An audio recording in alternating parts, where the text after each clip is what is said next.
So this session is more, I think it's more technical in terms of digital monetization and other things. क्योंकि आजकल जिस तरह शुरू में मैं आया हूँ तब भी डिस्कस हो रहा था कि बहुत से लोग ये कंप्लेन करते हैं कि हमारा जो कंटेंट है उसकी वो रीच नहीं आ रही या फिर उसकी वो डिसेमिनेशन नहीं हो रही, अगर हम किसी मखसूस नैरेटिव की बात करते हैं तो उसमें अब कुछ टेक्निकल ग्लिच भी हो सकता है। ज़रूरी नहीं है कि आप जो बात कर रहे हैं वो इतनी अपीलिंग नहीं है जो किसी को सुनाई दे भी रही नहीं।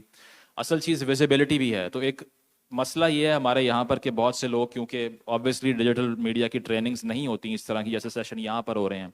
हम कराची में बैठे हुए हैं या इस्लामाबाद में या लाहौर में, शायद ये सेशंस इजीली अप्रोचेबल हैं, आप भी आ जाते हैं, अटेंड कर लेते हैं। लेकिन फॉर ऑफ एरियाज़ के अंदर, रिमोट एरियाज़ के अंदर भी लोग सोशल मीडिया का इस्तेमाल कर रहे हैं और उनकी अर्निंग का ज़रिया भी है आजकल ये। तो वो अक्सर ये कंप्लेन करते हैं कि हम जब ये बैरियर तोड़ने की कोशिश करते हैं और इस नेक्सस में आने की ट्राई करते हैं कि हम अगर साफ़ी बन रहे हैं या कंटेंट क्रिएटर बन रहे हैं, तो फिर हमें वो पजीराई नहीं मिलती, वो नंबर्स नहीं आते, वो व्यूज़ नहीं मिलते जो बाकियों को मिल रहे हैं।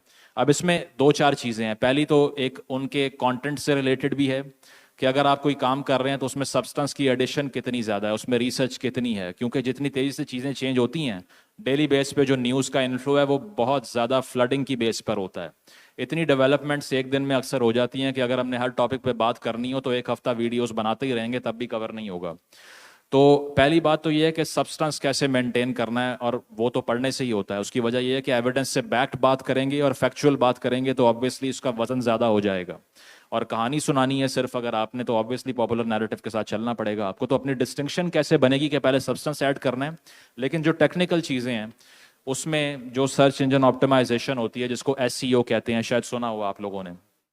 तो अब obviously I am not an SEO expert, लेकिन चूंकि मुझे कहा गया कि मोनेटाइजेशन के हवाले से या इस तरह की चीज़ें डिस्कस करें, तो अब एसईओ में ये है कि आप ऑर्गेनिक ट्रैफिक कैसे लेके आ सकते हैं अपने चैनल के ऊपर। और ये ऑब्वियसली एक चैलेंज है, क्योंकि यूट्यूब के ऊपर बहुत बड़ा चैलेंज यही होता है कि इनिशियली मैं 0 सब्सक्राइबर से स्टार्ट कर रहा हूँ, तो वहाँ से मैंने किस तरह से एक ऑडियंस को ग्रैब करना है, क्योंकि यूट्यूब पे व्यूअरशिप लेना फेसबुक वगैरह से काफ़ी डिफिकल्ट है।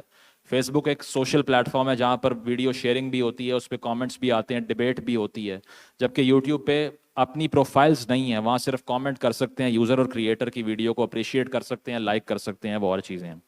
तो इसीलिए एसईओ के लिए जो चीज़ें इंपॉर्टेंट है पहले उसको डिस्कस कर लेते हैं। तो पहला पॉइंट तो ये है कि जो आपकी वीडियो का टाइटल है that has to be optimized. यानी कि अगर मैं लेट्स से इमरान खान साहब के बारे में या नवाज शरीफ के बारे में या किसी के बारे में कोई वीडियो बना रहा हूँ, तो टाइटल को ऑप्टिमाइज करना इज़ वेरी नेसेसरी। अब ऑप्टिमाइजेशन क्या होती है, वो ये है कि जो ट्रेंड्स चल रहे हैं, वैसे मैंने इन सब में से कभी कुछ नहीं किया, लेकिन फिर भी जिन लोगों ने रीच मेंटेन करनी है ऑर्गेनिकली, ये उनके लिए कुछ टैक्टिक्स हैं जो बताऊंगा आज मैं सिर्फ। तो अब उसमें यह है कि अगर अब आपने ये देखना है कि अभी ट्रेंडिंग में क्या चल रहा है, तो उस पर वेबसाइट्स भी हैं, trends.google.com पे जा सकते हैं। तो उससे आपको ये आइडिया हो सकता है कि फ़िलहाल जो ट्रेंडिंग में टॉपिक्स हैं वो कौन से चल रहे हैं। लेट्स से ज़मान पार्क पे ऑपरेशन हुआ 3-4 दिन पहले, वहाँ पुलिस थी, झड़पें हो रही थी। इसके अलावा सुप्रीम कोर्ट में पेशी हो इमरान खान साहब की या कोई और टॉपिक हो, तो अब इस सब को एक्सप्लोर करने के लिए आप देख सकते हैं कि लोग क्या देख रहे हैं और क्या बात कर रहे हैं। ये बड़ा ज़बरदस्त एक स्टैट भी हो सकता है आपके लिए, क्योंकि लोग जो सर्च कर रहे होते हैं वो ये बताता है कि पब्लिक में थिंकिंग क्या है। ये बड़ा इजी है, क्योंकि पाकिस्तान में अनफॉर्चुनेटली उस लेवल पे रिसर्च हो नहीं रही कि आपको आइडिया हो जाए कि लोग क्या सोच रहे हैं, उनकी सियासी राय क्या है। तो घर बैठे अगर आपने ये मालूम करना है कि लोग किसको देखना पसंद कर रहे हैं, किसका नैरेटिव ज़्यादा सेलेबल है और कौन वो सियासी शख्सियत है जिसकी बात लोग सुनने में इंटरेस्टेड हैं, तो उस पर आप गूगल ट्रेंड पे जाएं आसानी से और आप वहाँ पर सर्च कर लें, आपको आइडिया हो जाएगा, ग्राफ की फॉर्म में मिल जाएगा कि इतने से इतने लोग नवाज शरीफ को देखना चाहते हैं, इतने इमरान खान को, और इतने जरदारी साहब को या किसी और पॉलिटिशियन को, किसी जर्नलिस्ट को। इससे आपको एक जो है वो स्टैंडर्ड मिल जाता है कि कौन कितनी रीच रखता है आवाम के अंदर। तो उस पर जाकर आप देख सकते हैं कि लेट्स से मैं कंटेंट क्रिएटर हूँ, क्योंकि ये हमारी जो अब ये बहस है सिर्फ क्रिएटर्स के लिए है, ये जो कंज्यूमर्स हैं उनके लिए नहीं है। तो अगर उसने कुछ क्रिएट करना है तो वो ट्रेंडिंग में जाकर देख सकता है कि मेरी टाइटल में ये वर्ड यूज़ होंगे तो मेरी वीडियो की विजिबिलिटी बढ़ जाएगी। तो उसमें ये कर सकते हैं कि जो लोग सर्च कर रहे हैं over the period of 1 month या लास्ट 2 मंथ्स, उसका एक डाटा आपको चार्ट की फॉर्म में मिल जाता है कि लोग ये देखना चाह रहे हैं और ये सर्च कर रहे हैं। तो आपको आइडिया होता है कि मैं अगर इस जो लोगों को टारगेट करता हूं जो ये कंटेंट देखना चाह रहे हैं और मैं भी इसी टाइप का कंटेंट बनाता हूं, तो मेरी विजिबिलिटी का जो चांस है वो बढ़ जाएगा। तो पहली हेल्प आपको वहां से मिल जाती है अगर आपने स्टार्ट करना है कंटेंट क्रिएशन। इसके अलावा कीवर्ड टूल भी है, जो कि एक प्लेटफॉर्म है जहाँ पर आप देख सकते हैं कि कीवर्ड जो है वो मैं कौन से चूज़ करूँ अपनी वीडियो के, क्योंकि आप कोई रैंडमली अगर कीवर्ड ऐड करते हैं और कोई टाइटल ऐड करते हैं अपनी वीडियो का, तो ऑब्वियसली वो इतना विजिबल नहीं होगा। तो उसके लिए बेहतर ये है कि पहले कीवर्ड सर्च कर लें और देखें कि कौन सा कीवर्ड जो है उसकी विजिबिलिटी ज़्यादा हो जाएगी। इसके साथ आप ट्रेंड्स भी कंपेयर कर सकते हैं। लेट्स से दो पॉलिटिकल पार्टीज़ की डिबेट चल रही है, या फिर पीएमएलएन और पीटीआई के दरमियान जो पोलराइजेशन रही है, उसमें भी आप कंपैरिजन कर सकते हैं कि उन काउंटर ट्रेंड्स के अंदर कौन कितने कंटेंट को किस पार्टी के सपोर्ट कर रहा है और कौन दूसरी पार्टी का कंटेंट क्रिएट कर रहा है। तो ये एक हाउ टू है इनिशियली, कि आपने किस तरह से इनिशियली कंटेंट क्रिएट करके इस मार्केट में एंटर होना है, जो कि ऑब्वियसली इनिशियली बड़ी मुश्किल लगती है। बहुत ही कम चैनल होते हैं जो स्टार्ट करते हैं ज़ीरो से और वो मोनेटाइज भी हो जाते हैं और वो लॉन्गर एक जो है वो उनकी लाइफ मेंटेन होती है। 92% आई गेस मैंने कहीं पढ़ा था यूट्यूब पे जो चैनल बनते हैं, they end up not getting monetised. उसकी वजह ये है कि वो स्ट्रैटेजी फॉलो नहीं करते और कंसिस्टेंसी वो नहीं होती। तो वो इसीलिए नहीं होती कि टेक्निकलिटीज़ का इल्म नहीं होता। दूसरा स्टेप ये है कि टारगेटेड कीवर्ड्स जो होते हैं वो आप टैग्स में इस्तेमाल कर सकते हैं, क्योंकि यूट्यूब वीडियो के अगर कोई क्रिएटर है उसको इल्म होगा कि वो टैग्स जो है वो ऐड कर सकता है उसके अंदर। लेट्स से मैंने पाकिस्तान की बात की है, तो मैं टैग्स में जाऊंगा और पाकिस्तान से रिलेटेड बहुत से जो टैग्स हैं जो किसी भी व्यूअर को सर्च करने पे मेरी वीडियो को रीडायरेक्ट कर देंगे, वो उस पर ले आएगा मुझे। तो इसीलिए वो भी आसान हो जाता है कि अगर आप टैग्स ऐड करते हैं तो रेलेवेंट लोग आपकी वीडियो तक पहुंचते हैं। वो ऐसा नहीं किसी ने कोई एंटरटेनमेंट या कोई ड्रामा सर्च किया है और आगे आपकी न्यूज़ बेस्ड वीडियो आ रही है, तो वो इसीलिए आएगी कि आपने टैग इस्तेमाल सही नहीं किया। तो टैग का दुरुस्त इस्तेमाल जो है वो भी आपको आपकी वीडियो की रेलेवेंस को इंक्रीज करेगा, क्योंकि जो आपकी ऑडियंस जिसमें इंटरेस्टेड है सिर्फ उनको विजिबिलिटी आपकी वीडियो की दिखाई देगी और इसमें एक कनेक्टिविटी मेंटेन हो जाएगी। जो आपकी तरह का कंटेंट सर्च कर रहा है उसको प्रायोरिटी पे आपकी वीडियो दिखाई देगी, तो obviously you will have more chance of getting visible and monetised in the longer run. तीसरी चीज़ ये है कि जो इमेजेस होते हैं, कस्टमाइज्ड इमेजेस जिसको थंबनेल भी कहते हैं, जो पाकिस्तान में बड़े सेंसेशनली इस्तेमाल होते हैं। अक्सर थंबनेल के ऊपर लिखा कुछ और होता है और वीडियो में वो होता नहीं है। अक्सर लिखा होता है कि अमेरिका ने घुटने टेक दिए और इमरान खान से माफ़ी मांग ली जो बाइडन ने, लेकिन वीडियो के अंदर वैसा कुछ भी नहीं होता, जो कि असल में भी नहीं हो सकता। लेकिन बहुत से लोग होते हैं कि वो क्लिक बेट के लिए ऐसा थंबनेल क्रिएट करते हैं जो जिसकी अपील इस तरह की होती है, तो ऑब्वियसली दैट इज़ अनएथिकल। लेकिन बात यह है कि जो कस्टमाइज्ड इमेज होता है वो हेल्प करता है आपकी वीडियो की रीच को बढ़ाने के लिए। उसकी वजह यह है कि अगर एक व्यूअर जिसके पास वीडियो खोल के पढ़ने का टाइम नहीं है कि अंदर क्या फैक्ट्स दिखा रहा है ये बंदा, या 20-25 मिनट नहीं है, तो वो एक इंट्रो लेवल का थंबनेल देख के आइडिया कर सकता है कि इसके अंदर क्या हो सकता है। अब इसमें डिफरेंट जो है वो रेशोज भी होती हैं। जैसे यूट्यूब पे 16:9 का इमेज आप बना सकते हैं, 1280x720 का। अगर फेसबुक पे काम कर रहे हैं तो वहाँ 1200x628 का इमेज बनता है। इंस्टा पे 1080x1080। तो ये वो टेक्निकल टर्म्स हैं जिससे आपको आइडिया होता है कि मैंने अगर थंबनेल डिज़ाइन करना है तो वो कैसे करना है, क्योंकि ये चीज़ें आपको इन द लॉन्गर रन लिबरेट करती हैं। ये किसी ऑर्गेनाइजेशन पे डिपेंडेंस कम करती हैं आपकी। अगर मैंने कहीं पर जॉब मुझे नहीं मिल पा रही और मैं ग्रेजुएट भी हूँ, पढ़ा लिखा इंसान हूँ, तो मैं एटलीस्ट अपना कोई किक स्टार्ट तो कर सकता हूँ ना प्रोजेक्ट। एटलीस्ट इतनी इमेंसिपेशन और लिबर्टी यूट्यूब ने, या इवन अब तो फेसबुक भी मोनेटाइज हो रहा है, तो वो आपको देता है कि आप इंडिपेंडेंटली अपनी बात कर सकें। और उसमें फिर आप देखते हैं कि एडिटोरियल लिबर्टी भी ज़्यादा आ जाती है। उसकी वजह यह है कि कोई इदारा आपको नहीं बता रहा कि ये बात करनी है ये नहीं करनी। तो इसीलिए this could help you in the longer run, ये देखते हुए कि अगर आपको इन टेक्निकल चीज़ों का इल्म हो तो आसानी से आप स्टेयर कर सकते हैं आगे जाते हुए। चौथा जो टूल है वो ये है कि आप सेम इमेज का फॉर्मेट यूज़ करें, ताकि कोई चैनल आपका खोले तो उसको आइडिया हो कि कंसिस्टेंट एक पैटर्न दिखाई दे रहा है और सारे इमेजेस जो हैं वो एक ही तरह के हैं। क्योंकि एक फॉर्मेट सिमिलर रखते हैं तो चैनल की यूनिफॉर्मिटी मेंटेन होती है। So these are all the recommendations if you are starting your own YouTube channel basically. और बन भी रहा है, पूरी दुनिया में लोग बहुत सा पैसा कमा रहे हैं इससे, और एक इकोनॉमिक जो है वो लिबर्टी भी उनको मिलती है इससे, जिससे वो किसी 9 to 5 से बचते हुए इंडिपेंडेंटली अपना काम भी करते हैं और वो ट्रैवल भी कर सकते हैं, कहीं भी जा सकते हैं, और वो कोई ऑफिस में कन्फाइंड नहीं है कि यहाँ से निकल नहीं सकते, लिमिटेशंस बहुत हैं। तो अगर आपने इन सारी लिबर्टीज़ को एंजॉय करना है तो उसके लिए ये टेक्निकल जो इन्फॉर्मेशन है, दिस इज़ वेरी नेसेसरी। अगर इसके बगैर आप काम करेंगे तो चांसेस जो हैं वो कम हो जाएंगे आपके क्लिक करने के लिए। इसके अलावा ये है कि जो सोशल मीडिया अकाउंट्स हैं आपके, उसके लिंक्स आप एंड पे ऐड करें अपनी वीडियो के। लेट्स से लास्ट सेकंड में अक्सर आपने नोटिस किया होगा कोई वीडियो अगर ख़त्म हो रही है तो उसके ऊपर जो है वो नीचे डिस्क्रिप्शन में अपने लिंक डाल दीजिए ताकि लोग रीडायरेक्ट करें वहाँ से। आजकल यही हो रहा है कि कोई यूट्यूब पे अगर काम कर रहा है तो वो ट्विटर पे लिंक डालता है अपनी वीडियो का, या फेसबुक पे या इंस्टाग्राम की स्टोरी पे, तो वहाँ से रीडायरेक्शन हो जाती है। तो व्यूअरशिप आपकी दूसरे प्लेटफॉर्म से लाकर आप कॉन्सेंट्रेट करते हैं एक प्लेटफॉर्म के ऊपर, जो कि आपको हेल्प करता है कि सारी ऑडियंस एक जगह पर आ जाए। क्योंकि मसला ये है कि आजकल कोई फेसबुक इस्तेमाल नहीं करता, कोई यूट्यूब नहीं करता, कोई ट्विटर नहीं करता। तो कॉन्सेंट्रेशन सारी ऑडियंस की इज़ वेरी नेसेसरी। उसकी वजह यह है कि आपका नंबर उससे ही बढ़ता है। मेरे अगर फेसबुक फॉलोअर्स हैं या ट्विटर पे फॉलोअर्स हैं, अगर उसको मैंने यूट्यूब पे लेके आना तो मैंने लिंक को डिसेमिनेट करना है और डिस्ट्रीब्यूट करना है सही तरीके से, ताकि सबको आइडिया हो कि मैं कहाँ पर कंटेंट बना रहा हूँ और कहाँ पर आना है उसको देखने के लिए। तो उससे ये हेल्प मिलती है कि different across the different formats एक ऑडियंस कॉन्सेंट्रेट हो जाती है, एक पॉइंट पर आ जाती है। So it helps you in the longer run to concentrate your audience, जिसमें आप लिंक सेट कर सकते हैं। छठी चीज़ ये है कि जो वीडियो की डिस्क्रिप्शन है उसके अंदर तो आप लिंक ऐड कर देते हैं, लेकिन जो वीडियो आप देख रहे होते हैं जब ख़त्म होने वाली होती है तो स्क्रीन के ऊपर भी आप अपनी रेलेवेंट वीडियोस के लिंक्स ऐड कर सकते हैं, ताकि अगर वीडियो ख़त्म होने वाली है तो लोग उसको क्लिक करके आपकी इसी नौयत की दूसरी वीडियो को देख सकें। So that helps the viewer to stay intact, ताकि वो स्टेयर ना करे और वो बंद ना कर दे उसको। तो उसमें वो आप उसको एक ऑप्शन देते हैं कि मैंने इस तरह का दीगर कंटेंट भी क्रिएट किया है, we want to check it out basically. सातवीं चीज़ जो है वो ये है कि बेस्ट टाइम कौन सा है। जिस तरह अभी पहले भी हमने बात की कि जो विजिबिलिटी है वो अपलोडिंग के टाइम पे भी बड़ा डिपेंड करती है, क्योंकि बहुत से लोग मैं देखता हूँ कि वो कंप्लेन करते हैं कि हमने चैनल स्टार्ट किया, अच्छा काम किया, लेकिन लोग नहीं देख रहे। अब उसकी वजह यह है कि वो कोई रात को 2 बजे अपलोड कर देगा वीडियो को, कोई सुबह 6 बजे कर देगा, तो उस टाइम तो ट्रैफिक है ही नहीं। तो आपने एक ट्रैफिक का एनालिसिस भी करना है कि मैं किस प्रॉपर टाइम के ऊपर एक वीडियो को अपलोड करूं ताकि मैक्सिमम लोग उस टाइम पे ऑनलाइन हो, तो वो देख रहे हो कि आपकी टाइमलाइन पे वो चीज़ इमर्ज कर रही है। तो अगर मैक्सिमम लोग ऑनलाइन होंगे तो ईजी एक्सेस हो जाएगी आपकी वीडियो की।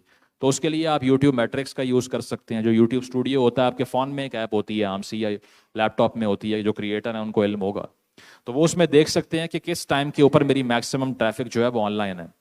लेट्स से यूट्यूब के स्टैट्स ये बताते हैं कि जो शाम का टाइम है 7 से 10 बजे के दरमियान रात तक, 7 to 10 का time, this is the best for creators के इस ब्रैकेट के दरमियान में वीडियो अपलोड करें तो it would be more visible.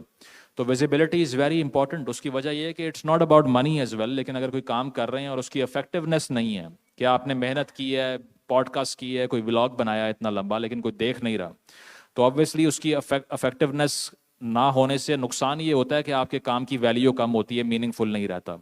तो उसको इंक्रीज करने के लिए, मैक्सिमाइज करने के लिए, what you can do is to do this analysis कि किस टाइम पे लोग ज़्यादा ऑनलाइन हैं और देख रहे हैं वीडियोस को, ताकि मैं उस टाइम पे उस ब्रैकेट के अंदर वीडियो को अपलोड करूं और मेरा नैरेटिव है या मैं कोई इन्फॉर्मेशन देना चाह रहा हूं वो एक्सटेंड हो, आगे चली जाए।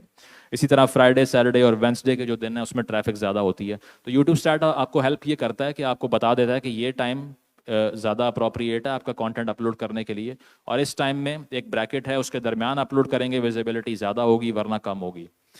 और लास्ट चीज़ ये है वो मोनेटाइजेशन है, और ऑब्वियसली उसके हवाले से भी बहुत से लोग सवाल करते हैं कि किस तरह से मोनेटाइज होती है वीडियो, या कैसे कंटेंट जो है वो क्रिएट होता है। तो उस पर ये है कि पहले तो अगर आपने 1,000 सब्सक्राइबर मेंटेन कर लिए हैं आपने with the minimum of 1,000 subscribers, और 4,000 घंटों का आपका वॉच टाइम है यूट्यूब के ऊपर, यानी कि आपकी टोटल वीडियोस की जो व्यूअरशिप है एक साल के अंदर वो 4,000 घंटे देखी गई हैं वीडियोस, तो then you are eligible for monetization. उसके बाद एक एडसेंस का अकाउंट बनता है आपका, और उस अकाउंट के through you can get the payments directly from Google.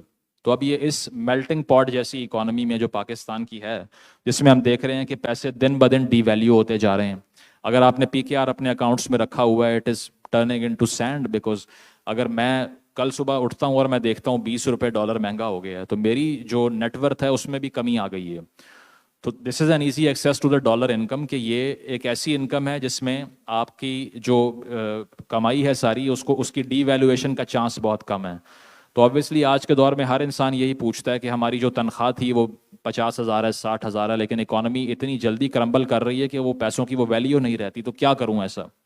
तो क्रिएटर्स जो यहाँ पर बैठे हुए हैं या सहाफ़ी बैठे हुए हैं, उनके लिए ये आइडिया बहुत बेहतरीन है कि at least you have access to a dollar income, जिसमें कम से कम इस तरह की डिवैल्यूएशन आपको देखने को नहीं मिलेगी। और दूसरी चीज़ जनरली लास्टली मैं यही कहूँगा, बाकी आप लोग कोई सवाल करना होगा तो कर सकते हैं, तो वो ये है कि आप वीडियो की जो प्रोजेक्शन है वो कैसी रखनी चाहिए। अब जो पहले 30 सेकेंड्स हैं, they are the most important. वही बात की अटेंशन स्पैन की अभी डिस्कशन हम कर रहे थे यहाँ पे, वो इसलिए कर रहे थे कि लोग वीडियो क्लिक करते साथ ही अगर उनको कोई भी चीज़ सही नहीं लगी तो वो उसको काउंटर चेक नहीं करेंगे या वेट नहीं करेंगे, वो उसको स्क्रॉल करके ऊपर चले जाएंगे। क्योंकि अब फॉर्मेट फेसबुक पे भी और दीगर जगहों पे ऐसे बन चुका है कि सिर्फ स्वाइप कल्चर है, जिसको टिकटॉक भी कहते हैं, कि वहां पर भी सिर्फ स्वाइप करते हैं लोग और 20-30 सेकंड की वीडियो देखी और आगे चले गए। तो अब उससे बचने के लिए आपका जो सबसे बेस्ट चांस है वो ये है कि अपनी बेस्ट जो डिलीवरी ऑफ इंफॉर्मेशन है या कम्युनिकेशन है वो पहले 30 सेकंड में इतनी जानदार हो कि एटलीस्ट जो देख रहा है वो स्टेयर ना करे, उससे वो चला ना जाए वहां से। तो उसके लिए बहुत से लोग ये करते हैं कि शुरू में बड़ा एक ड्रैग कर देते हैं अपने इंट्रो को, और उसमें पहले कहेंगे कि जी उम्मीद है आप सब ठीक होंगे और खैरियत से होंगे और आपके अहले खाना भी ठीक होंगे, आज हम इस बारे में बात करेंगे। So they have lost it at that point, क्योंकि उस टाइम तक इतनी आसानी से वो एक व्यूअर की अटेंशन लूज कर देते हैं, और उससे होता यह है कि आपकी वीडियो का जो एवरेज वॉच टाइम है वो बहुत डिक्रीज कर जाता है।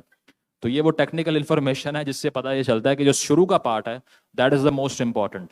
क्योंकि अगर पहले 20-30 सेकंड में या 1 मिनट में आपने वीडियो का आगाज़ ऐसे किया है कि उसमें कोई मीनिंगफुल बात से या किसी फैक्ट से किया है, तो एटलीस्ट जो व्यूअर है वो स्टे करेगा, और स्टे करने से विजिबिलिटी भी बढ़ती है आपकी वीडियो की और इफेक्टिवनेस भी बढ़ती है।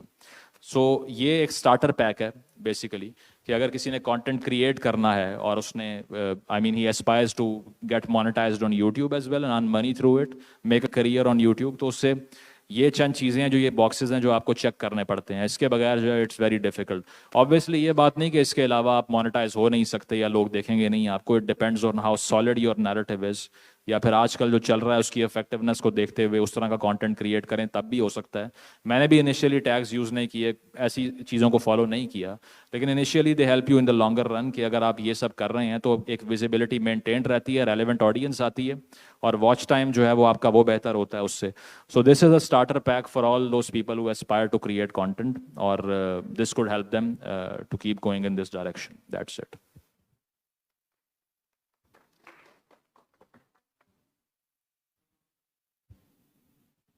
अस्सलाम वालेकुम मुज़म्मिल सर, मेरा नाम वसीम बुज़दार है और मेरा एक यूट्यूब चैनल है। अप्रोक्सीमेट 8-9 मंथ्स हुए होंगे उसको, एंड 700 सब्सक्राइबर हैं और वॉच टाइम आपको तो यहाँ होना चाहिए, मुझे वहाँ होना चाहिए। 2000 घंटे हैं उसके। बट इशू ये है कि उसमें कोई एक नीच नहीं है मेरी। हम 3-4 दोस्तों ने मिलके शुरू किया था, एक स्पोर्ट करता था, एक मैं पॉलिटिकल व्लॉग्स करता था इलेक्शंस पे। उस पर भी अच्छे व्यूज़ आते थे, 2-3 हज़ार तक चला जाता था शुरू में। लेकिन फिर मैंने इलेक्ट्रिक बाइक्स पे की, हमारे एक दोस्त ने, तो वो 20,000 तक चली गई हैं। ठीक है, तो उस पर अच्छा वॉच टाइम आ रहा है। तो क्या इसको इसी तरह लेके चलना सही है, इसकी एक नीच होनी चाहिए? क्योंकि बाजू का ऐसा होता है कि अब जो मेरे व्लॉग्स देखते थे उनको अब वो नहीं मिल रहा कंटिन्यूसली, तो वो छोड़ के जा रहे हैं। बाइक वाले ज़्यादा आ रहे हैं, इलेक्ट्रिक बाइक या बाकी चीज़ों वाले। सेकंड ये कि क्या वीडियो को अनलिस्टेड करके 2-3 दिन हम फीचर वीडियोस रख सकते हैं? न्यूज़ तो खैर रख ही नहीं सकते 2-3 दिन तक, तो उससे क्या रीच ज़्यादा बढ़ती है? तो ये दोनों क्वेश्चंस थे मेरे, आगे आप इनका जवाब दे देंगे। दूसरा आपने क्या कहा लास्ट पे? और मैंने कहा जो कुछ लोग कहते हैं वीडियो को, फीचर वीडियोस हैं आपकी, तो आप उनको अनलिस्टेड करके रखें तो गूगल के एल्गोरिथम में वो आ जाते हैं, यूट्यूब के एल्गोरिथम में आ जाते हैं, तो उससे रीच बढ़ती है। अच्छा। हाँ, इसमें ये कि देखें, सबसे पहले you have to get to know कि मेरी ऑडियंस कौन है। बहुत से लोगों का मसला ये होता है कि वो तरह तरह का कंटेंट क्रिएट करते हैं और उसमें एक आपको कंसिस्टेंट पैटर्न नहीं मिल रहा होता, तो इसीलिए जो लोग आपको इसलिए सब्सक्राइब कर गए थे कि इसने ये वीडियो जो बनाई है इसी तरह का कंटेंट मैंने देखना है, अगली वीडियो वैसी होती ही नहीं है, तो वो इंटरेस्ट लूज करते हैं। और उससे ये होता है कि सब्सक्राइबर अगर आपके बहुत से लोगों को मैंने देखा 1 मिलियन भी हो जाएं और व्यूज़ जो हैं वो 5,000 या 10,000 या 20,000 आ रहे होते हैं, तो उससे आइडिया ये होता है कि जो इनकी ऑडियंस थी वो कॉन्सेंट्रेट नहीं हो पाई, उसमें तरह तरह के लोग ऐड हो गए हैं और उसकी जो रीच है वो एक स्पेसिफिक तरह के लोगों तक नहीं पहुंच रही। इसके अगेंस्ट कुछ ऐसे लोग भी होते हैं जिनके हज़ारों में सब्सक्राइबर होते हैं लेकिन व्यूज़ बड़े कंसिस्टेंट होते हैं। उसकी वजह यह है कि वो क्लियर होते हैं कि मैंने ये करना है और ये मेरा फोर्टे है, ये एक्सपर्टीज़ है। तो इसमें सबसे पहले तो अपना एनालिसिस करना चाहिए। जो मैं रेकमेंड करूंगा वो यही है कि आप अपना एनालिसिस करें कि मैं या मेरी जो एक्सपर्टीज़ हैं वो कहाँ पर हैं और किस चीज़ में मैं अच्छा हूँ, किस में बुरा हूँ। सेल्फ एक्चुअलाइजेशन तो वैसे ही बहुत इंपॉर्टेंट होती है। अगर ज़िंदगी में आप ये नहीं जान पाए कि आप खुद कौन है और आपकी एक्सपर्टीज़ क्या है, टैलेंट्स क्या हैं, तो बहुत कम चांस होता है आपका क्लिक करने का या सक्सेस हासिल करने का। तो इसमें मैं समझता हूँ इशू ये है कि हम देखते हैं चल क्या रहा है, वैसी वीडियो बना दी, उसमें से एक चल जाती है, उसके 500 के या 300 के 400 के व्यूज़ आ गए, मिलियन भी आ गया, लेकिन अगली वीडियो वैसी नहीं होगी, गारंटी नहीं है इस बात की। तो इसीलिए मैं ये कहता हूँ कि जो पॉपुलर चल रहा है उसके पीछे मत भागें, अपनी एक्सपर्टीज़ पे कंसंट्रेट करें कि यार मैं इस तरह का कंटेंट बना सकता हूँ, मेरी ओरिजिनलिटी ये है। बाकी मार्केट से मेरी जो चीज़ है उसमें मुख्तलिफ चीज़ ये है कि मैं जो बात कर रहा हूँ वो ये वाली बात कोई और नहीं कर रहा। तो उसका एनालिसिस अगर आप करेंगे तो आपके सब्सक्राइबर बेशक कम हो लेकिन इफेक्टिवनेस बढ़ेगी। जो पहले भी यहाँ बात हुई कि सब्सक्राइबर ज़्यादा भी हों तो इफेक्टिव नहीं होते, अक्सर फ़ायदा नहीं होता उसका। तो ये चीज़ है कि एनालिसिस अपना करें कि जो मुझे सुनने आ रहा है वो क्यों आ रहा है। अगर उस मार्केट को समझ जाएंगे कि आपकी ऑडियंस कौन है तो उसके बाद आपके जो व्यूज़ होंगे उसमें डिफरेंस क्रिएट होगा। अभी आपके सब्सक्राइबर्स जो हैं वो सिर्फ नंबर दिखाई दे रहा है लेकिन चैनल नहीं देख रहे। वो इसलिए नहीं देख रहे कि आपने कंसिस्टेंट पैटर्न फॉलो नहीं किया या आपने खुद के बारे में एनालिसिस नहीं किया कि मेरी डिस्टिंक्शन क्या है। So you have to work on your own self कि मैं किस तरह का कंटेंट बनाऊंगा जो मुख्तलिफ होगा और कौन सी ऑडियंस मेरी टारगेट ऑडियंस है। Then you can go and do well in the field. अस्सलाम वालेकुम मुज़म्मिल, मेरा नाम मुरीद हुसैन है। मेरा छोटा सा सवाल है कि हम यहाँ पर जितनी बातें हुई हैं उसमें रिसर्च के हवाले से, प्री प्रोडक्शन के हवाले से काफ़ी सारी चीज़ें हमने डिस्कस की और सुनी आपसे।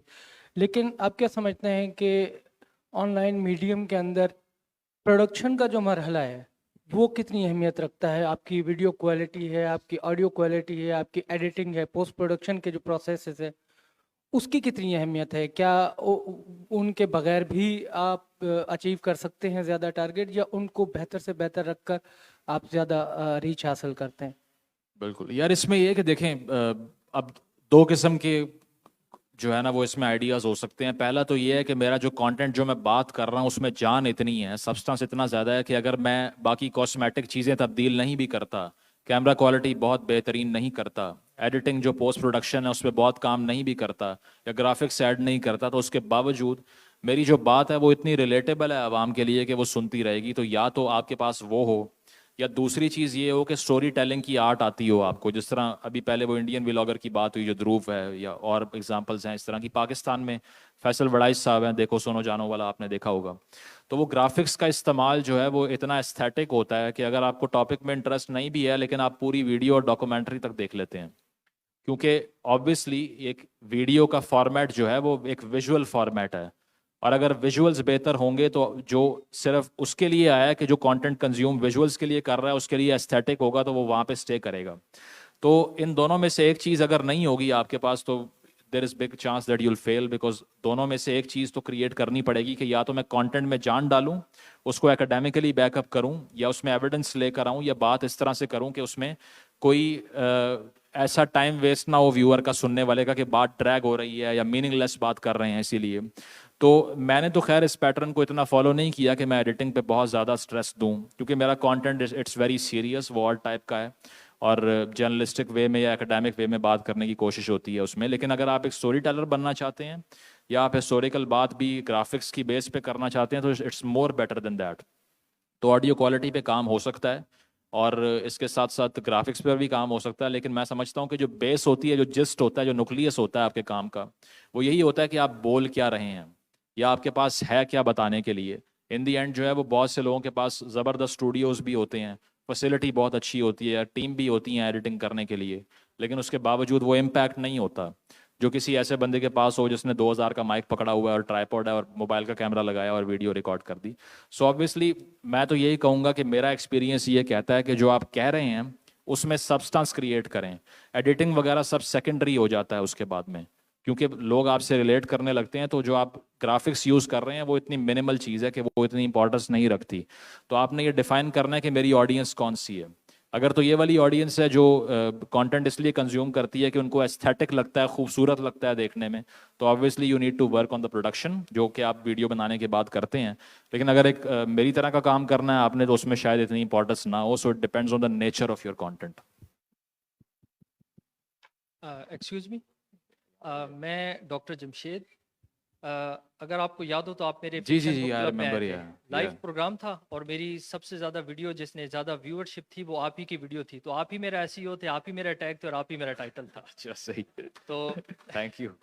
मेरा क्वेश्चन है एआई टूल्स से रिलेटेड, आर्टिफिशियल इंटेलिजेंस के टूल्स से रिलेटेड। अच्छा। किसी भी वीडियो में सबसे डिफ़िकल्ट चीज़ उसका स्क्रिप्ट होता है, लेकिन अब चैट जीपीटी और दूसरे टूल्स ने और वीडियोस ने इस काम को इतना आसान कर दिया है कि बम्बार्डमेंट शुरू हो गई है। तो इस तरह की बम्बार्डमेंट ऑफ वीडियोस लोगों ने बनानी शुरू कर दी है कि एक ही चैनल पे 10-10 वीडियोस आ रही हैं, क्वालिटी का नहीं है और सारा कंटेंट चैट जीपीटी से और इधर उधर से चोरी शुदा है। तो उसके बारे में आप क्या कहेंगे कि क्योंकि कुछ इस तरह की भी न्यूज़ आ रही थी कि अगर आपने एआई कंटेंट बहुत ज़्यादा यूज़ किया है तो यूट्यूब ख़ास तौर पे उसकी मोनेटाइजेशन कम करेगा, बिकॉज वो फेवर करता है ओरिजिनल कंटेंट क्रिएटर को, जिस तरह आप कंटेंट क्रिएट करते हैं। तो इसके बारे में काइंडली कुछ बोलिए। यानी इसमें यही है कि फ्रीक्वेंसी वाला मसला तो वाकई बहुत बढ़ चुका है। उसकी वजह यह है कि हम भी जब जाते हैं कहीं, दोस्तों में बैठे होते हैं जो क्रिएटर्स हैं सारे या जर्नलिस्ट हैं जो यूट्यूब चैनल चला रहे हैं, तो पहला एतराज़ यही करते हैं कि यार तुम महीने में 3-4 अपलोड वीडियो करते हो, तुम्हें पैसे नहीं चाहिए? क्या मसला है तुम्हारा? या कोई बिलियनर हो या क्या प्रॉब्लम है? तो मैं कहता हूँ कि कंटेंट की वो वैल्यू लूज हो जाती है अगर आप उसको एक मैस प्रोड्यूस करना शुरू कर दें इतनी फ्रीक्वेंसी में कि जो आपका व्यूअर है वो मीनिंगफुल कनेक्शन नहीं मेंटेन कर पाता उससे। चलें, या तो आप करंट अफेयर की टाइप का काम करें ना, जैसे आज़ाद साहब बैठे हुए हैं ये करते हैं कि रोज़ एक पॉलिटिकल हैपनिंग हुई उसको डिस्कस कर लिया, तो वो तो रोज़ाना की बुनियाद पे समझ आता है। लेकिन अगर कंटेंट आपने एकेडमिक बनाना है या कोई इंटेलेक्चुअल बात करनी है या फिर कोई हिस्टोरिकल बात करनी है, तो किसी के पास इतना वक्त नहीं है आज के वो रोज़ आपकी 3 वीडियोस जो आप अपलोड कर रहे हैं उसको कंज्यूम भी करे और मीनिंगफुल भी बात हो जाए, वो हो नहीं सकती। जितनी फ्रीक्वेंसी बढ़ेगी मीनिंग उतना कम होता जाएगा। तो उसमें यह है कि ऑब्वियसली इसीलिए वैल्यू लूज होती है कि आप ऐसा कंटेंट बनाते हैं जिसकी ओरिजिनलिटी कम है। और जो आपने पे आउट की बात की उसमें भी इफेक्ट आता है जिसको सीपीएम कहते हैं। तो वो सीपीएम भी उन चैनल्स का कम होता है जो कि कंटेंट की जिनकी फ्रीक्वेंसी बहुत बड़ी होती है और आधी चीज़ें वो कोट कर रहे होते हैं या फिर किसी वीडियो फुटेज को उठा के लगा दिया या कुछ और इस तरह कर दिया। और एक बड़ा मसला जो मैं मिस कर गया वो कम्युनिटी गाइडलाइंस का है। लोगों को इल्म नहीं होता कि यूट्यूब पे अगर कोई स्पेसिफिक बात आपने की, जैसे मेरे साथ ऐसे हुआ है कि मैंने टीएलपी पे 1-2 वीडियोस बनाई, डिलीट हो गई और उसके बाद में चैनल पे स्ट्राइक भी आ गई कि ये कम्युनिटी गाइडलाइंस जो हैं वो आपने वायलेट किए हैं। एक टाइम पे खादिम रिजवी साहब का नाम लेना भी वहाँ पे इम्पॉसिबल था फेसबुक यूट्यूब पे। इवन एल्गोरिदम भी उसको पिक करके वीडियो को स्ट्राइक कर दिया करता था। तो अगर ये आपको अवेयरनेस नहीं होगी तो आपने बड़ी मेहनत एक चैनल पे की हुई है and it could go out the window the next day. आपको आइडिया ही नहीं होगा कि मेरा सारा कंटेंट डिलीट हो गया एक छोटी सी गलती से। इसके अलावा आप ग्राफिक इमेजेस यूज़ नहीं कर सकते, वायलेंस नहीं दिखा सकते, टेररिज्म की सपोर्ट में वीडियोस बनाएंगे तब फंस जाएंगे आप। तो इन चीज़ों का लोगों को इल्म नहीं होता। अक्सर वो बड़ा इस्टेब्लिश चैनल जिस पे बड़ा इन्वेस्ट किया होता है, काम किया होता है, वो लूज़ कर देते हैं। तो ये ओरिजिनलिटी जो है इन the longer run that prevails. जो ओरिजिनल काम कर रहा है बेशक वो कम भी कर रहा है, उसका फ़र्क ज़रूर होगा उससे जो सिर्फ इसलिए बना रहा है कि मैंने दिन में 3 अपलोड करनी है, चाहे जो भी बात हो। तो अक्सर लोगों को मैंने देखा है वो गाड़ी चला रहे होते हैं तो रोज़ का व्लॉग क्योंकि करना है तो वो बना दिया बस। गाड़ी चलाते हुए वीडियो बन रही है, गाड़ी पार्क की हुई है, रोड साइड पे खड़े हुए वहाँ पे बात कर रहे हैं खड़े होकर, क्योंकि सिर्फ एक दिमाग में चीज़ है कि एक अपलोड करनी है, whatever it is. Now it has to be consumed by the people. कोई भी बात कर दें लेकिन एक अपलोड करना ज़रूरी है क्योंकि रोज़ एक हिसाब से पैसे आने हैं और वो सब चीज़ें। तो इतना कमर्शलाइज अगर करेंगे उसको तो क्वालिटी ऑटोमेटिकली लूज होगी। So you have to know कि मैंने मीनिंगफुल काम करना है, तब डिस्टिंक्शन क्रिएट होगी आपकी। हेलो जी, मुज़म्मिल आपसे सबसे पहले तो ये सवाल करना था कि एक तो वीडियोस में जो इमेजेस और जो चंक्स के तौर पे जो क्लिप या इमेजेस यूज़ होती हैं उनका क्या तरीक़ाकार होना चाहिए, क्योंकि बाज़ औक़ात उन पे भी स्ट्राइक आ जाती है। और दूसरा जो है वो ये पूछना था कि ये क्या रॉकेट है कि मतलब आप अपना चैनल पाकिस्तान में बनाएं उसको, या आप बाहर से बनवाएं और पाकिस्तान से मोनेटाइज करें, इसमें क्या जो है फ़र्क होता है और उससे जो है क्या वो आपकी इनकम में जो है वो आ सकता है? सही नहीं, इमेजेस के बारे में जिस तरह मैंने बताया अभी मेरे साथ भी ऐसा हुआ कि आई गेस हैदराबाद में बड़ा एक अनफॉर्चुनेट वाक़या हुआ था। एक स्कूल की बच्ची ने सुसाइड किया था छत से और she was very depressed because of the grades और कोई और इशू था उसका। तो उसको मैंने डिस्कस किया एक वीडियो में कि हमारा एजुकेशन सिस्टम कितना टॉक्सिक है और कितना बर्डन करता है बच्चों को। ये एक हाइपर परफॉर्मेंस एक्सपेक्ट करते हैं पेरेंट्स के, आपने ये ग्रेड ना लेकर आए तो आपकी वैल्यू ही नहीं है ज़िंदगी की कोई, because you have lost the race. तो उससे जो डिप्रेशन आता है बच्चों के ऊपर, उसका ये रिजल्ट निकलता है कि लोग सुसाइड कर रहे हैं, डिप्रेस हो रहे हैं, ट्रॉमा में चले जाते हैं। थेरेपी के लिए कोई फैसिलिटीज़ नहीं है। बाहर के ममालिक में तो स्कूल यूनिवर्सिटी आप खोल ही नहीं सकते बगैर साइकेट्रिस्ट के और साइकोलॉजिस्ट के ऑन कैंपस। यहाँ पे कॉन्सेप्ट ही नहीं है। यहाँ जो भी साइकोलॉजिस्ट का नाम लेता है लोग कहते हैं पागल हो गए हो तुम क्या। उनको थेरेपी के कॉन्सेप्ट का ही नहीं पता कि हाउ नेसेसरी इट इज़ इस दौर के अंदर जहाँ पर एक इतना जो है ना वो एक फास्ट पेस पे लाइफ चलती है कि इंसान का डिप्रेस होने का मजीद जो है वो चांस पहले से 10 गुना बढ़ चुका है। तो उस पर मैंने बात की और एक इमेज ऐड किया नीचे जिस पर न्यूज़ के ऊपर लिखा हुआ था कि the student commit suicide in Hyderabad, ये वो। तो एल्गोरिदम ने उसको डिटेक्ट करके वीडियो मेरी 10 मिनट में डिलीट कर दी, क्योंकि अब उसको तो नहीं पता कि आप इसकी सपोर्ट कर रहे हैं या इसको या वायलेंस को एक्सटेंड तो नहीं कर रहे कहीं, इसको एंडोर्स तो नहीं कर रहे कहीं।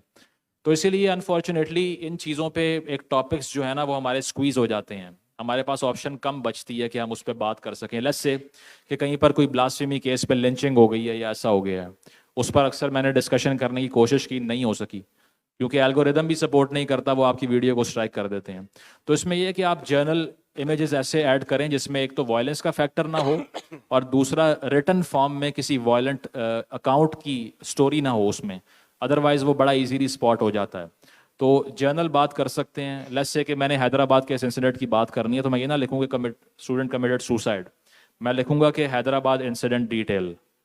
तो मैं एक जर्नल किस्म का टाइटल बनाऊंगा ताकि एल्गोरिदम कंफ्यूज हो जाए कि इसमें है क्या, और असल इशू को उसमें स्पेसिफाई ना करूं तब मेरी वीडियो आगे जा सकती है। और दूसरी मोनेटाइजेशन की आपने बात की, तो उसमें चैनल कहीं भी बैठकर बनाया उससे फ़र्क नहीं पड़ता, जहां की आवाम देख रही है, जो जहां पर कंज्यूम हो रहा है उससे फ़र्क पड़ता है मोनेटाइजेशन पे। अब मसला ये है कि पाकिस्तान में CPM is one of the lowest in the world. 1000 views पे पाकिस्तान में 0.8 या 0.7 डॉलर्स मिलते हैं, जो कि एवरेज है। हिंदुस्तान की भी तकरीबन यही है। अब नेदरलैंड्स की, ऑस्ट्रेलिया की, अमेरिका की 8 से 9 डॉलर्स है, कि 1000 व्यूज़ पे वो $8 कमाते हैं और हम 0.8 डॉलर कमाते हैं। तो बहुत बड़ा फ़र्क है, और वो इसीलिए है कि यहाँ पर एडवर्टाइज़र की जो मार्केट है, जो चंक है, वो बिल्कुल मुख्तलिफ है, वहाँ पर मुख्तलिफ है। तो आप कहीं बैठकर भी चैनल बनाएं, बेशक यहाँ बैठकर बनाएं, और आपके कंटेंट को अगर अमेरिका में ज़्यादा कंज्यूम किया जा रहा है तो वहाँ का रेट मिलेगा आपको। सो इट डिपेंड्स कि ये कंटेंट कंज्यूम कहाँ पर हो रहा है, ये नहीं कि चैनल बना कहाँ से है। Thank you Muzammil. मेरा नाम प्रोफेसर मोहसिन है और मैं आपसे इधर हूँ, मैं आपके, मेरा ख्याल है आपके राइट साइड पे, मुझे देख सकते हैं आप? ओके। हाँ, मेरा नाम प्रोफेसर मोहसिन है, मैं IBA की मार्केटिंग का प्रोफेसर हूँ। मैं आपसे ये पूछना चाह रहा हूँ कि मैंने आपके कंटेंट से कोई बहुत ज़्यादा इंगेज नहीं रहा, लेकिन क्या आपने पाकिस्तान का जो हायर एजुकेशन सिस्टम है और उसके अंदर जो ब्लैक होल्स हैं उसके बारे में कभी कोई एकेडमिक रिसर्च की हो, उस इशू को एक्सप्लोर किया हो कि ये जो जो पावर हरेसमेंट्स हैं जो हमारे हायर एजुकेशन सिस्टम में, फॉर एग्जांपल बनोरी साहब को निकाल दिया, अगर आपको पता हो, वो प्रो वाइस चांसलर थी मेरा ख्याल लम्स यूनिवर्सिटी की, वो फारग हो गई। एक फैकल्टी मेंबर ने सुसाइड कर ली, उस पर फॉल्स एलिगेशन थे सेक्सुअल हरेसमेंट के। तो कभी आपने इस कंटेंट को एक्सप्लोर करने की कोशिश की है? अगर कभी करनी हो तो मुझसे जरूर रब्ता कीजिएगा, सही, जरूर। मैं आपके साथ जो है ना काफ़ी हेल्पफुल हो जाऊंगा। ठीक। Thank you very much sir. इस पे ये है कि मैंने एजुकेशन सिस्टम पे तो काफ़ी क्रिटिक कर रखे हैं, और उसकी वजह ये है कि एक तो स्टूडेंट्स वाला इशू जो मैंने बताया, और फिर ऑर्गेनाइजेशनल इश्यूज भी। यूनिवर्सिटीज़ में जो एक ब्रेन डेड होने का मैं ट्रेंड देख रहा हूँ, कि वहाँ पर जाता हूँ जब कैंपसेस में, तो वहाँ लोगों में वो क्यूरोसिटी नहीं मिलती, या फिर उस तरह से रीडिंग हैबिट डेवलप नहीं हो पाती। इस तरह प्रोफेसोरियल क्लास जो है, जो प्रोफेसर्स हैं, वो खुद भी इंटेलेक्चुअल डिसऑनेस्टी का शिकार हुए हुए हैं यहाँ पे। परवेज उदबॉय साहब को आप इस पे काम भी वो कर चुके हैं कि कितनी जो PhDs हैं वो प्लेजराइज किस्म के जो है ना वो रिसर्च करके वो छाप देते हैं। कुछ ऐसे भी हजरात हैं जिन्होंने साल में पता नहीं 250-250 किताबें छापी हुई हैं, पता ही नहीं कि किस तरह लिख रहे हैं, दिन में 24 घंटे लिखी जा रहे हैं, क्या कर रहे हैं। तो ये पेपर पब्लिश करने की स्पीड भी पता नहीं स्पीड ऑफ लाइट से आगे जा चुकी है। तो अब ये ऑब्वियसली इंस्टीट्यूशनल डिके तो है, क्योंकि यहाँ पर हम जिस तरह से एजुकेशन पे जितनी स्पेंडिंग करेंगे, जितना उस पर फोकस करेंगे, उतनी आउटपुट हमें मिलेगी। अगर लास्ट पे हमारे यहाँ पे प्रोफेसर आएंगे या बच्चे आएंगे, या एजुकेशनल बजट जो है वो दिन ब दिन स्क्वीज होता जा रहा है, तो उसका रिजल्ट आपके सामने है। और दूसरी चीज़ ये, क्रिटिकल थिंकिंग की प्रमोशन तो है नहीं, किसी कैंपस के ऊपर इन चीज़ों पे बात नहीं हो सकती जो कि कंट्रोवर्शियल हो, और ऑब्वियसली वो इसलिए नहीं हो सकती कि फिर उससे जो ऊपर अम्ब्रेला है स्टेट की, वो अफेक्ट होना शुरू हो जाती है। या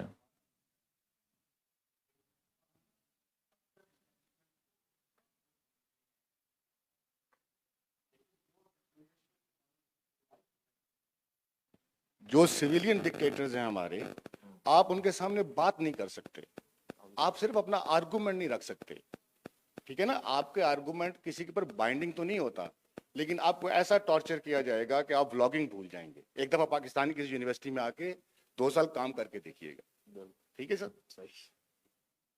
point taken, I agree with you. Bye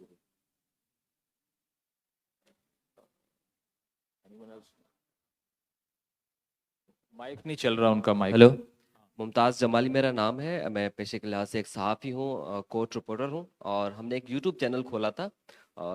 तकरीबन कोई 70,000 प्लस सब्सक्राइबर भी हमारे हैं और मोस्टली हम कवर करते हैं जो जेंडर बेस्ड वॉल्यूशन केस होते हैं, या फोर्स कन्वर्जन हो गया या चाइल्ड मैरिज हो गया, ऐसे केसेस हम कोर्ट से कवर करते हैं।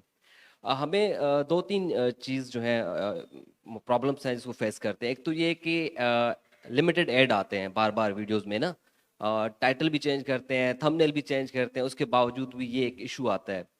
आई डोंट नो क्यों। दूसरा ये कि जो हम टाइटल लगाते हैं, आप हमें सजेस्ट करें कि जो हम एक तो बिल्कुल उर्दू में लगाते हैं टाइटल, वो लगाएं या रोमन में लगाएं या बिल्कुल इंग्लिश में लगाएं कि ज़्यादा से ज़्यादा रीच हो। इस पे ये है कि ऑब्वियसली अगर आपकी चॉइस और टॉपिक वो है जो कि पाकिस्तान की जो ऑडियंस है उसमें इतनी पॉपुलराइज नहीं है, वो अनपॉपुलर काम आप करना चाह रहे हैं, जो इश्यूज आपने बताए हैं वो वैसे ही हाईलाइट नहीं होते मेन स्ट्रीम पे, आप तो खुद रिपोर्टर हैं, आपको आइडिया होगा। तो वहाँ तो अगर आप बात करें फोर्स कन्वर्जन हो रही है, वो कहेंगे कहाँ हो रही है, बदनाम क्यों कर रहे हो मुल्क को, भाई नहीं हो रहा है ऐसे। सो दे आर इन डिनायल कि ऐसी चीज़ें एग्जिस्ट भी करती हैं सोसाइटी के अंदर। मैंने जेंडर वायलेंस पे इतना काम किया, इतनी मरतबा बोला हूँ, और ज़्यादा फीडबैक यही आता है कहाँ हो रहा है तशद्दुद ख़वातीन के ऊपर, मैंने तो नहीं देखा, मुझे तो नज़र नहीं आया। तो मैं कहता हूँ आपने कभी चीन देखा है? अगर नहीं देखा तो है ही नहीं फिर वो, मतलब जो चीज़ मैंने नहीं देखी वो है ही नहीं। तो यहाँ पर फोकस अवाम का ये होता है कि बस वो पॉपुलर नैरेटिव के साथ चलते हैं। तो पहली बात तो ये है कि आपने खुद ही एक मुश्किल रास्ता इख्तियार किया अगर आप इन इशूज़ पर बात कर रहे हैं। तो उसमें हमें ये देखना नहीं चाहिए कि रिस्पॉन्स क्या आ रहा है, देखना ये चाहिए कि हमारा काम कितना ऑथेंटिक है और वो हमारे लिए क्या मीनिंग रखता है। मेरी ऐसी वीडियोस भी हैं जो शायद 5-10 हज़ार लोगों ने भी नहीं देखी होंगी, लेकिन मुझे सेटिस्फैक्शन थी कि आई स्पोक माई माइंड, मैंने वो बात की है जो कि मेरी इंटेलेक्चुअल ऑनेस्टी के साथ बाहर आ रही है। इसलिए नहीं आ रही कि मैंने आवाम को ल्यूर करना है और इसलिए ये बात करनी है कि लोग मुझे देखें। तो इसकी एक प्राइस होती है जो पे करनी पड़ती है। तो आप जिन ऑडियंस से बात कर रहे हैं वो कम है अनफॉर्चुनेटली, पहली बात।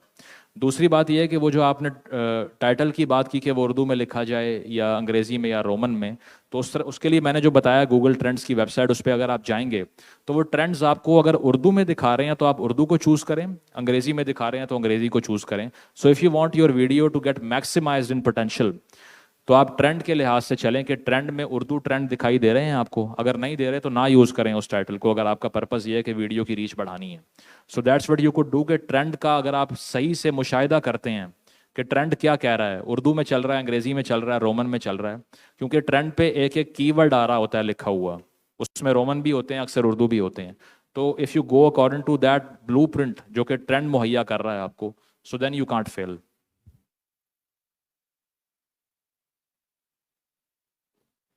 Hello, hello. Okay, thank you so much. I think that was our last question. Can we have a round of applause, please?